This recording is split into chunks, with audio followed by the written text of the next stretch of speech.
Very much sir. ఇది నా third attempt. So first అటెంప్ట్స్లో కూడా నేను దగ్గరకు వచ్చి అదే అయిపోయింది నా జాబు. బట్ 7 years నుంచి నేను ఈ జాబ్ కోసం అలా కష్టపడుతూ చదువుతూనే ఉన్నాను. సో పాపది ప్రెగ్నెన్సీతో ఉండి కూడా నాకు కష్టపడిన పద్ధతితోనే నాకు ఈ జాబ్ వచ్చింది. ఎనీవే చంద్రన్నకి అండ్ లోకేష్ సార్కి thank you very much. Mega DS ఇచ్చి మాలాంటి 16,000 మంది జీవితాలు కొంచెం సక్సెస్ ఇచ్చినందుకు చాలా very very very much sir. Thank you.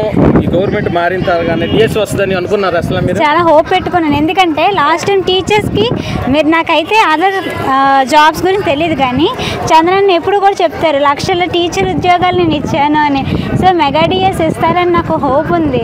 అందుకని నేను ప్రిపేర్ అయ్యాను. సార్ గెలవగానే మెగా డిఎస్సి ప్రిపేర్ అయ్యి ప్రెగ్నెన్సీతో ఉన్నా కూడా ఈ జాబ్ నేను కొట్టగలిగానంటే అది పంతంతో చదివాను సార్. 7 years నుంచి కూర్చున్నాము. మెగా డిఎస్ ఇస్తారన్న హోప్తోని.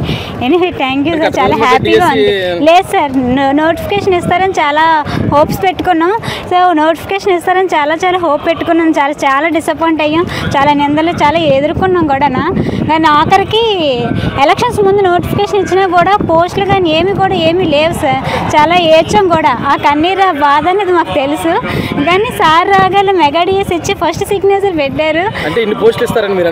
అనుకోలేదు సార్. అయితే మెగా డిఎస్ ఇస్తారు అని తెలుసు, కానీ ఇన్ని పోస్టులు ఇస్తారని నేనైతే ఎక్స్పెక్ట్ చేయలేదు. మరి ఎవరైనా ఎక్స్పెక్ట్ చేసారో తెలీదు. కానీ నాకు చాలా హ్యాపీగా ఉంది.